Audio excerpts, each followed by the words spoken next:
میری والدہ اہل حدیث ہیں، فرد ہاشمی کی جماعت والی میں ان کو میں کیسے سمجھاؤں؟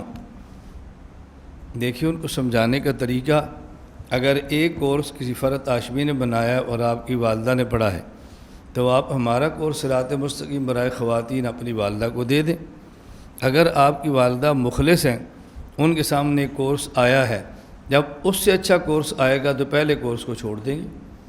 اگر وہ مخلص ہیں اور دلائل سننے کا شوق ہے تو جب اس سے بہتر دلائل سنیں گی تو چھوڑ دیں گی، اور اگر مخلص نہیں ہیں، ضدی ہیں، تو پھر آپ ان کو سمجھانا چاہیں بھی تو سمجھانا آپ کے بس میں نہیں ہے۔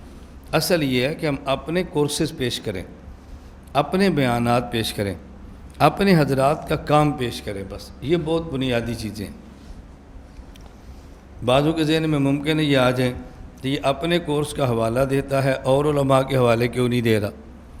بھائی، اور علماء کے کورسز موجود ہیں، لیکن ہم نے بعض چیزیں سامنے رکھ کے اپنے کورس کو جامع بنانے کی کوشش کی ہے۔ ہم اصل حقائق بھی سامنے رکھتے ہیں اور جو باہر میدان میں فتنے ہیں ان کو بھی سامنے رکھتے ہیں، دونوں کو سامنے رکھ کے کورس مرتب کرتے ہیں کہ ہمارا واسطہ دونوں طبقات کے ساتھ ہے۔ پھر بعض حضرات کے کورس ہیں اور ان کا کورس ہے لیکن تحریک کی طرز پہ نہیں ہے، ہمارے کورسز ہیں اور تحریک کی طرز پر ہیں۔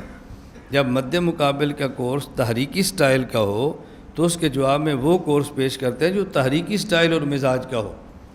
تو جیسا سامنے فرد ہو اس کے مقابلے کے لیے اس طرز کا اختیار کرنا چاہیے، نہ اگر غیر شرعی طرز ہو تو اس کو اختیار نہیں کرنا چاہیے۔